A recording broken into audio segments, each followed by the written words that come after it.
Hey, this is Web3 Talks. The rule of this podcast is simple. We only talk with people who have hands-on Web3 building experience. So if you are a hacker, entrepreneur, or investor, you can get inspired by their stories, lessons, and fuck-ups. My name is Mac, and I'm hosting this pod. If you want to stay in touch, go to twitter.com/web3talks, click the link in the pinned tweet, and join our Discord community. Let's go.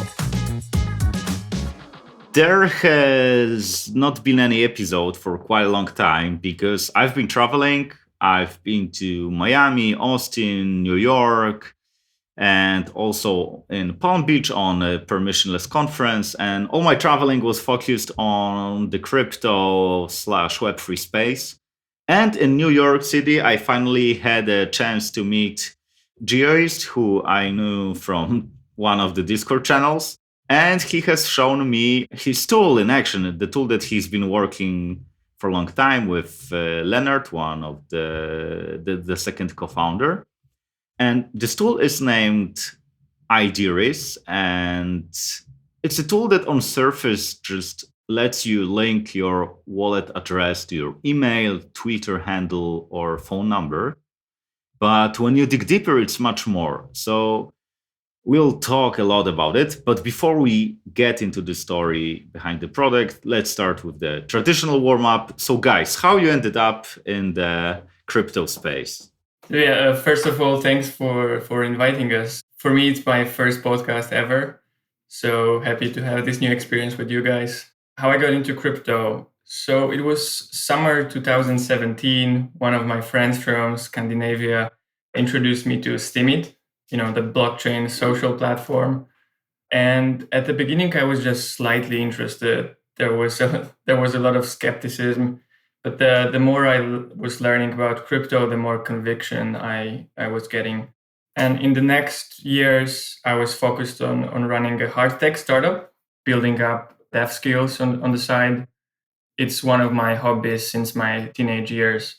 And, at some point, it just all merged together, the startup experience with the dev skills and meeting Leonard. And now I'm deeply involved in building in crypto for 1 year now. Mm-hmm. And Leonard, how about you? Yeah, I think for me, it's pretty much the same old story as a lot of people in this space. It's just a friend that showed me what Bitcoin is, what Ethereum is. Was also in late 2017, just a normal friend. And we just started talking about all these things and he got me interested in it. So back then I didn't really know much about it. So I just thought, why not? I bought some cryptocurrencies.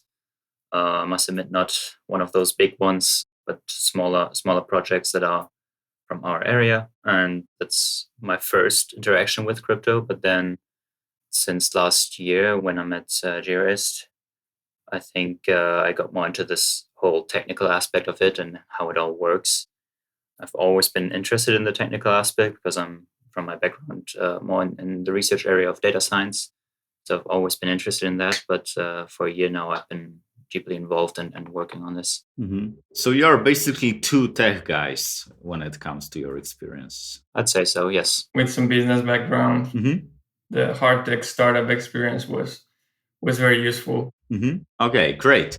So let's get to IDRiss. I'm not sure whether it should be called IDRiss or IDRiss or like what's the proper pronunciation. IDRiss. We can share a story about how the name originated. It's pretty funny. Okay, so let's start. Like, what's the story behind the company and the name? We met with Leonard in 2020, 2 years ago in grad school and became friends.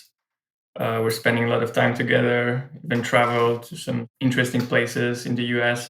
And actually for me, Leonard was the first real non-internet friend that I started to talk with about crypto in a long time. And so it got me interested in crypto back again. And I think we decided without saying, hey, let's do something. And one day we were sitting in Gregory's coffee shop in Manhattan, Flatiron District, and played around with creating own token. And Leonard wanted to send this token to me. And we realized that in order to do it, I need to open my MetaMask. copy my wallet, paste it into WhatsApp. Then Leonard has to go to WhatsApp, copy the address, and paste it into his MetaMask. So then we realized there could be a better solution here. And we almost started to sketch the solution on the back of a napkin. That's how the Web3 address book, part of IDRiss, was born. And we started building MVP on the side. And then as we dug deeper into the user experience of crypto, we realized there's even more opportunity. There's even bigger opportunity because, the technological threshold is for regular people to get into crypto is so high that we said, hey, let's build a suite of Web3 tools around some real use cases like payments. And these tools will be accessible for non-crypto native regular people like our parents, for example, because everyone should have an equitable access to crypto and the benefits of it. Freedom, cheap transactions, instant transactions, and investment opportunities. Okay, so Leonard, would you add anything to the story? Yeah, maybe to touch on the name a little bit. When we first started, we didn't have a name. Obviously, the name is not something you start with. But we then quickly realized it's something around identity and digital identity that we're doing here. So we wanted a small, very short but strong name, starting with ID. And one of my classmates is called IDRiss. He's from Ivory Coast, grew up in France. And we thought in the beginning, actually, just as a joke, okay, let's just call it IDRiss for now. Then as the time went on, we met a few people, got feedback, and turned out the name is not too bad, especially when we change the pronunciation from IDRiss to IDRiss, which is much closer to address. And that's how we ended up here. Yep. And IDRiss is still mad at us up to this day.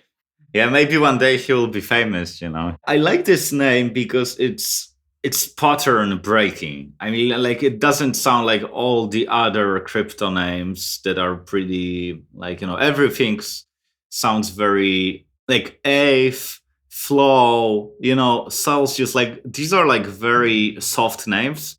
And IDRiss is like a very hard name. That's what I like about it. There are many solutions that can provide like some sort of identity. People play around with some decentralized social, but like the most prominent one is ENS. Like most people know, Ethereum Name Service. You buy a domain as if you bought DNS domain, and you can link your wallet. So instead of typing like 0x25BS7, you just type like, I don't know, meg.eth, and people can send me money. I watched your demo when we met in New York City, and I played around with the tool as well. And I know that your approach is different from ENS, that you're basically a pretty different tool. So could you expand on that? Like, how are you different? Oh, yeah, totally. ENS is a fantastic product and community, one of the OG communities on Ethereum. I also own my ENS domain, but there are just some things that make IDRiss better positions for non-crypto native people. There are three key differences. So first of all, it's just less friction for the user to something what they already have, like the Gmail account or phone number, rather than creating a new name and appending .eth to it. Another difference will be lots of us pay the huge triple-digit dollar value gas fees for Ethereum, which is just not going to work if we want to scale beyond the core crypto people. IDRiss, because IDRiss is built architecturally on Polygon, there is less than 1 cent gas fee. And finally, people want to own stuff. People don't like to rent stuff. That's the case with ENS. You basically have to pay a yearly rent, while with IDRiss, you pay a one-time fee. Mm-hmm. So I think one of my favorite or most important aspects to it is this whole renting versus owning aspect. Especially if I go ahead to ENS and buy meg.eth and you don't have it yet, you cannot buy it anymore, right? I would buy your name.eth. That's not possible with IDRiss in the sense that you have to verify your email, phone number, or Twitter name by one-time password or tweeting some sentence, which doesn't allow for a market around your identity, really.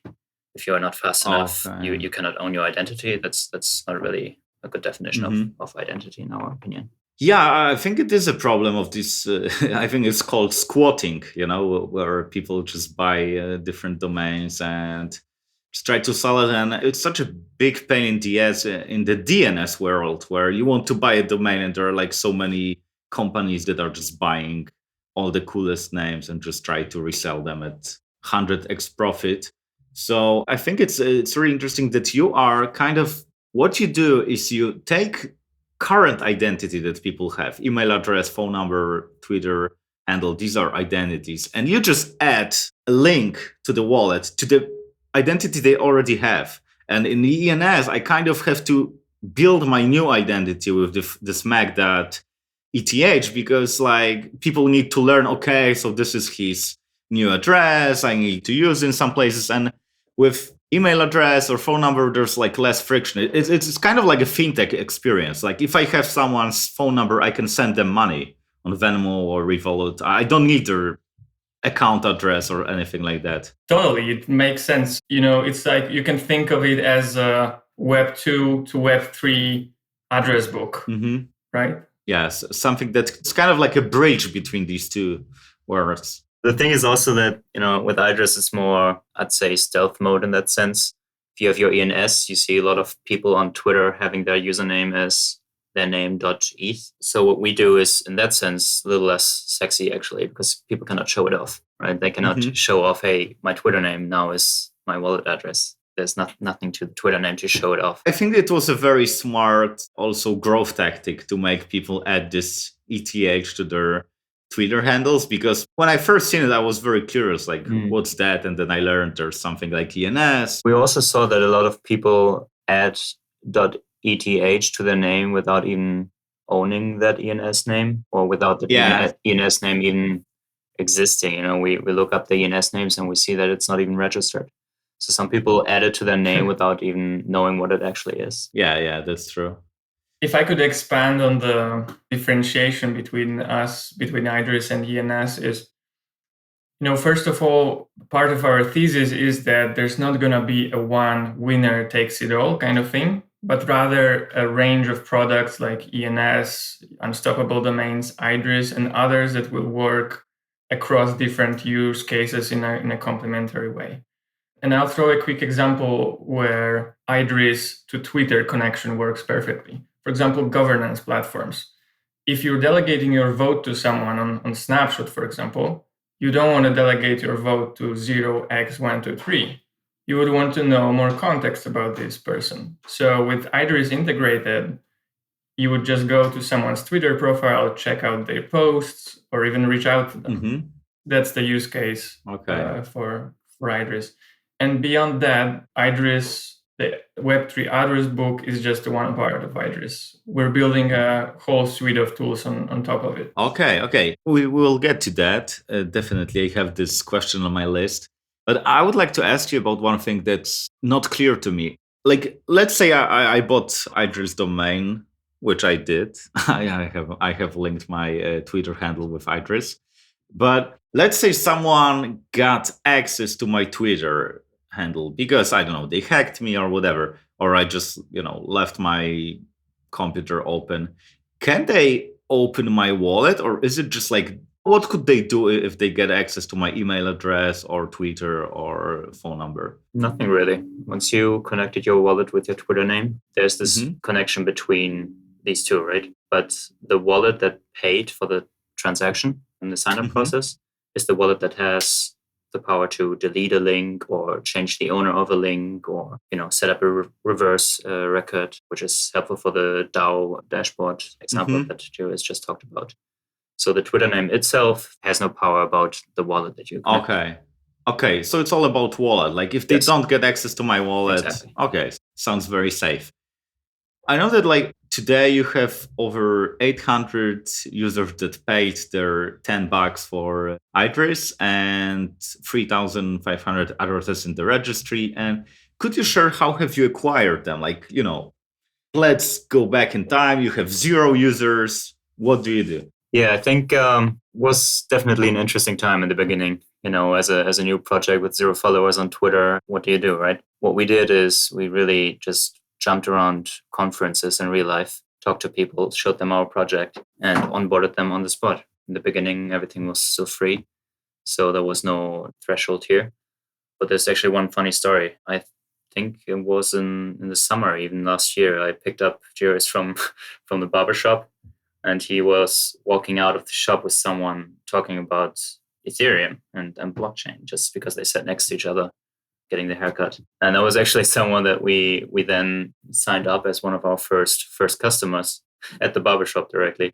And he continued to work with us on IDRiss after that. It was a really refreshing exchange with him. Okay, so you definitely started offline. Like this is in a very traditional way. We shared everything online as well, but as you know how it goes with a project of less than 100 followers, it's hard to reach out to people. You're starting with zero. You're starting with this empty room problem, and you have to fill it somehow.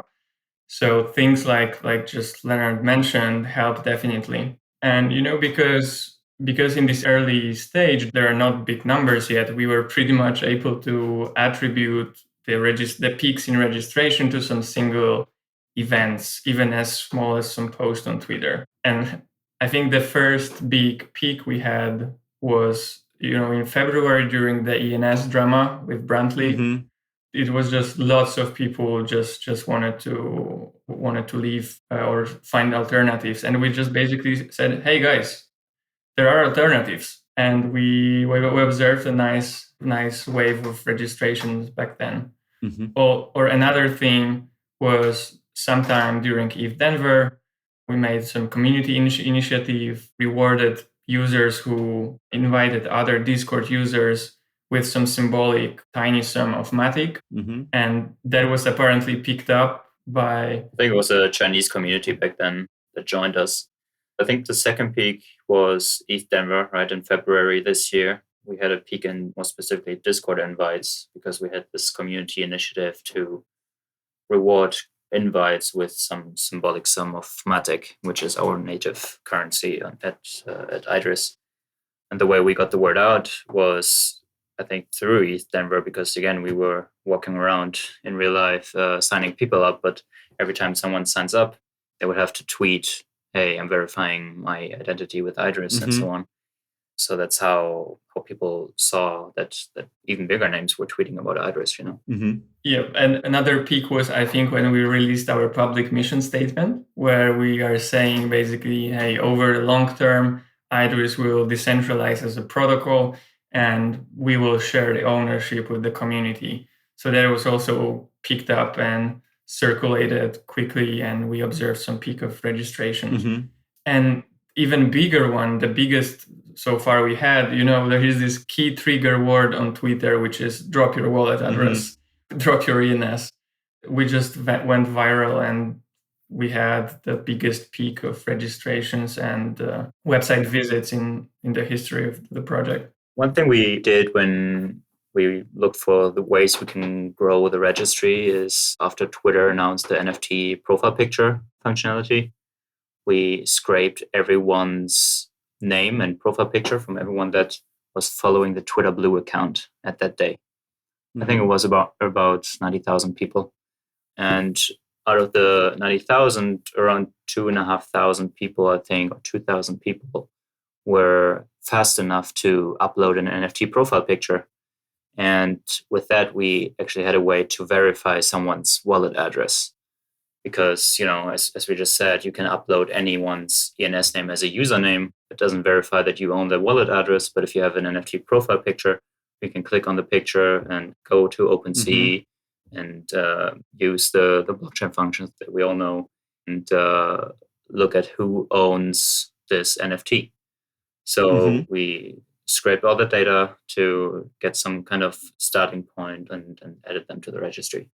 There are some nice, pretty famous crypto people in the registry because of that, like the founder of Wallet Connect, or even I looked it up before the call. I realized your previous guest, Austin Bunsen from QuickNote, he also is one of the people who were airdrop and IDRiss. Oh, really? This is an alpha leak. They don't know about it yet.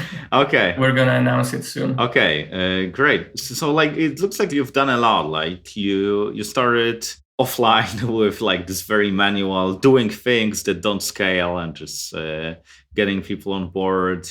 You used this ENS drama to grow. You added like community building initiative on ETH Denver, published your mission statement, used some classic drop your wallet address, and you also done scraping. So that's quite a lot. And now I understand, why you have grown, even though like you are not an old project, you are a pretty young project, to be honest. You already have some interesting traction. So when I'm talking about growth, like it's very hard in Web3 because in Web2, when you have a user that uses your app, you know that he uses the app because he's intrigued or really wants it or really needs it. But in Web3, some people use your app because they are airdrop farmers, because they're like, oh yeah, I will get like $100 because I'm one of the first users and so on. So when you work on a product and you have to make decisions about like where do we want to expand, which way we want to take, how do you find the signal from real users in this sea of airdroppers noise? Like, how do you verify it and follow through? I agree here. And most of the people in crypto still are purely for investment, speculation, or airdrop farming purposes. But I think it's worth here to differentiate between some large-scale organized airdrop farmers, Sybil attackers, versus some individual airdroppers who are essentially just users expecting to be rewarded for early participation. At the end of the day, rewarding early users and contributors of a Web3 project in the long term is a no-brainer. It's the essence of Web3 to share the ownership. And these users they are also a part of the community and actually are a great source of feedback to the product. And we observed that some of them even turn to be contributors, like mods, OGs in our Discord, or people creating memes. So I think it's important to talk to everyone, give a chance to everyone, talk to people in your Discord. And even if they jump in and ask a question, like the first question they ask is, when is TGE, like the token generating event? You still can encourage some positive behaviors here and try to turn them maybe to become your contributor. Mm-hmm. I mentioned this when TGE because we exactly had this situation a few days ago. Someone jumped to our Discord to the welcome room and said, hey, when TGE? And I said, hey, is this really the first thing you ask in a room full of people? And, LOL. But then I said, hey, you're still welcome here. Make yourself at home. And it is important to talk to people and maybe they will stick around and turn out to contribute in a positive way. Yeah, because like it's kind of true that, many people think, yes, and people just use it for airdrops, and that's true. But also like sometimes you use something because of the airdrops. Like I used Arbitrum a few days ago because I thought like, okay, I might get an airdrop. And I was also curious about it because I used Optimism before and I wanted to see like what's the difference. But the point is, even if a person uses it for a token, they already used your product. So, they have some experience and they have crossed the chasm, like this chasm of like, not being early majority. So like they get encouraged to cross their own reluctance to trying new things. So I think like, even though like there are definitely some organized airdrop farmers in the world, I think like in the long run, it's kind of not that important threat. Like if you do it right, obviously, because like you can do it terribly wrong. But yeah. Yeah, I mean, these kind of airdrop farmers that you just mentioned, if you want to call them airdrop farmers, even people that are just curious to see what a product is about, they're actually a good sign, in my opinion. They saw your product, they're interested in it, they test it out, and yes, there might be some kind of reward in the future, but they're mainly interested in what it's about.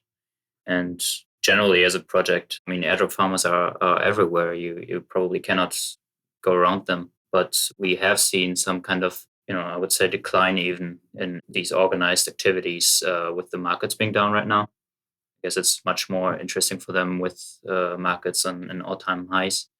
So that's a good sign, even though a lot of projects, slow down development in this time. But generally, as Geoist said, these talks in our Discord server, we try to avoid token talks. And when people ask questions around token, we encourage them to contribute, even with simple things. It don't even have to be technical. We have POAP design challenges for community calls, for example, where they can easily contribute. Mm-hmm. Okay, so I would like to go to this question, like, how do you take care of the community? Because, like, the thing I learned, I joined your Discord channel, and Geoist just like tagged me, here's Mac, like he does a podcast, and like made a very personalized introduction that I like very seldom experienced on, and I'm part of like too many Discord channels, like I don't know, maybe like 50 or something. So I'm wondering, like, what's your method of building the community? I think the thing you just brought up is, first of all, we imagine that Discord is a room, like with the people inside. So when someone enters, we just greet him, right? It's exactly the same thing. That's why this personalized experience. And speaking to this question more broadly, and also referring to what we were talking about earlier, it's like the most important thing to build the community is to have this incentive aligned. So that's why in the public mission statement, we said IDRiss will be a decentralized protocol and everyone will be able to own a piece of it.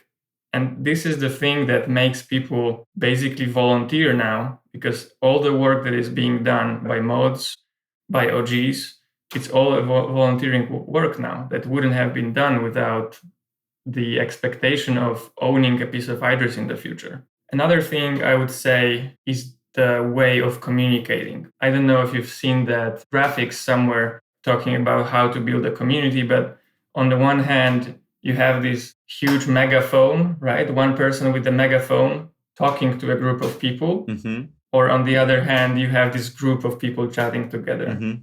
Like this is the basic idea. Instead of just simply announcing things to people, talk to them, right? This is the thing. So it's like a difference between a concert and house party, where you kind of like on a concert, they listen to one person, singing a song, but like on house party, they interact between each other, because otherwise it wouldn't be a good party. That's a great comparison. Oh man, I love this parallel. I would bring it even further. It's like instead of a concert where there is only a finite number of people playing the music, we do like a jam session, and you you hand out instruments to everyone in the room. Makes sense. And do you do community calls? We do. We just had our first community call last week, and for that community call and talking about collaboration and contributions, we had this POAP design challenge. So the POAP for the community call was designed by someone in our community. So I think we had 6 different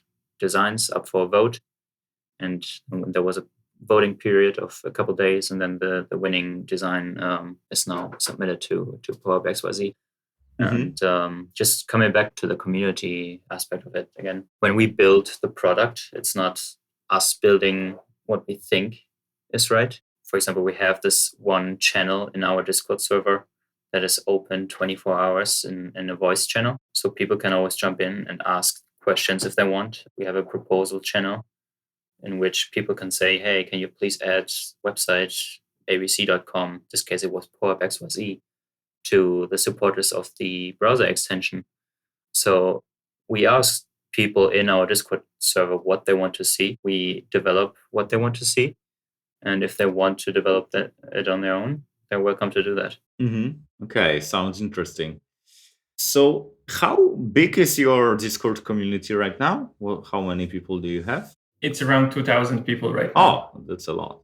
Yeah. Also, another thing what we do is, when someone tweets the verification tweet, we know that they are trying out a product. Then we are shooting them DM on Twitter right away. Oh. If we see that this person is already onboarded and finished the registration process, we have a welcome message and kind of guiding with what are the next steps to do. And if we see that the tweet was there, but the registration didn't happen on the contract, then we say, hey, what happened here? Do you need any assistance? That's very interesting because of your product design. As you know, at this point, wallet to wallet communication is not like it's in the working and it's not that advanced yet. But like if people connect your tool with their Twitter, you actually have some user data because you can see, okay, the guy with this handle is using my tool, contrary to like 0xF6782 uses my tool. So like from your like product development point of view, it's interesting because like it's good for users, but it's also good for you because you can track them down and ask them if they want some help or do they have any suggestions. So that's a very interesting consequence of your design. Yeah, I think it's important to note here that we're not collecting, we don't have a database where we say, okay, Mac on Twitter just signed up. What we do is we have Twitter open all the time when we're on our computer and working. We see someone tweet it and we personalize the messages even. So we click on the profile, see what's the background. If it's a developer, we ask them to join our Discord anyway, but we might even tell them, hey, we currently working on this feature. Could you help here, for example? So I think it's a really important aspect that we are here not collecting any data. We're nevertheless having this advantage of seeing who is trying to sign up or who is signing up. And then we are looking for this not automated process of contacting those people. Mm-hmm. I'd like to also mention 3 things regarding the question, how do we take care about the community? Because I think they're super critical here. First of all, we make sure that everyone is up to date with what's happening. That's why we have this product and community update series on our mirror.xyz blog. Then another thing is we not only talk together, but also we spend together.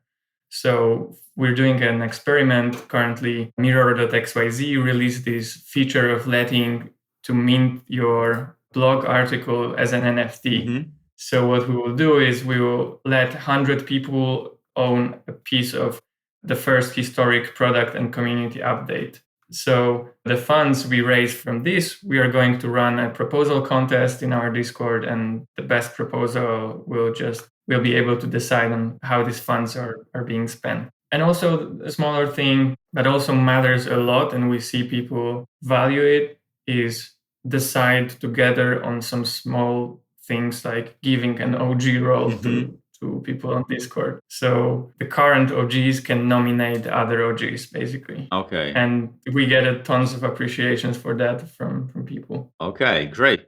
So guys, like your product, like people see it as a Web3 phone book or like address book, but it can evolve in many directions. You can add payments platform, decentralized social media, DAO tooling, and many, many other products. So I'm wondering, like, do you have any ideas, like which paths do you consider for IDRiss? Totally. I think I showed you even some alpha in NYC when we met. So Web3 address book is just a beginning for us. What we're building now is like a completely new vertical to IDRiss, which is payment processing, crypto payment processing. And there will be 2 tools here. One of them is like a shortcut for online creators to get tips in crypto, like on platforms like Twitter, Twitch, YouTube. And the other tool is like a shortcut for online merchants to accept crypto payments. So you would have like a pay with IDRiss button in the checkout. So essentially what PayPal did to eBay and Amazon in 2000, 2001. Now, why this is huge and why we're so excited about this is, imagine when you're now paying with your Visa or MasterCard, you're paying these 2.5% fees, right? What if portion of that fees could go back to you in some way, right? Or what if you could decide on how these funds are spent? So this is the end game we imagine, like a community-owned, community-operated, decentralized payment processor like Stripe, Visa, or MasterCard that you as a IDRiss owner, token holder, can have an impact on. Mm-hmm. Yeah, but there are even smaller things that we want to build around the address book, right? The address book is really the baseline of all the products we build around it. Besides this payment processing path, we're also looking into, let's just call it Twitter Spaces rewarding mechanism, right? So let's say you have a Twitter space or Discord voice call. There's still not a real, especially for Twitter Spaces, still not a real solution for rewarding people that jumped into the call and listened to you. So what would be great to have is a tool where you can just input the URL of your Twitter Spaces, and then it would give you a list of wallet addresses that are eligible for a POAP or an NFT drop or some kind of other reward. Right? So everyone that is in the call and signed up to IDRiss, they will be able to, get the wallet address into this list and be whitelisted, for example. Yeah, like for people who haven't tried IDRiss yet, like the thing is, like, you can add Google Chrome extension and see who already has IDRiss. So they have like a green dot next to their Twitter handle.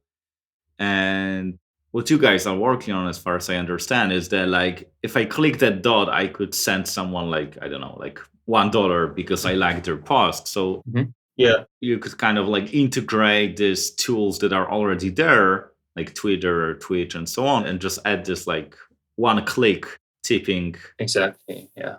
So that's the browser extension that you mentioned. That's, for now at least, the central part of the user experience. We have a browser extension for Chrome, Firefox, and Edge. People can download it to use IDRiss wherever they go on the browser, right? Okay. It's a great way to bridge the time until we go for integrations on a code level. Because if we go for, I don't know, integration with Coinbase now, we would shout against a big wall. There's no way they would even consider that. But with the browser extension on, we can let users use IDRiss on Coinbase anyway, right? They would just open the plugin, the browser extension, put in a Twitter name, email address, phone number, and use that on Coinbase. And the functionality that you just talked about on Twitter, yes, it looks at all the Twitter names on Twitter. If a Twitter name is signed up with IDRiss, it gets the screen icon next to their name, and you can click on it or hover over it and select an amount, a network, and a coin that you want to use and send it to this person directly. And this is actually a functionality that we are testing right now. It should come out in the next couple of days.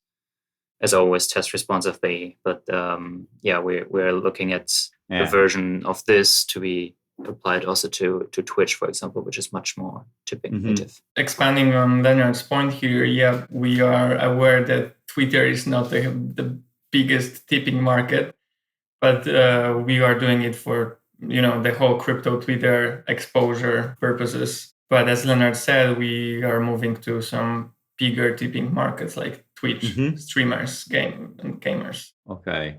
And I'm wondering, like, what have been some dead-end streets so far, but like, or some big lessons that you learned on the way?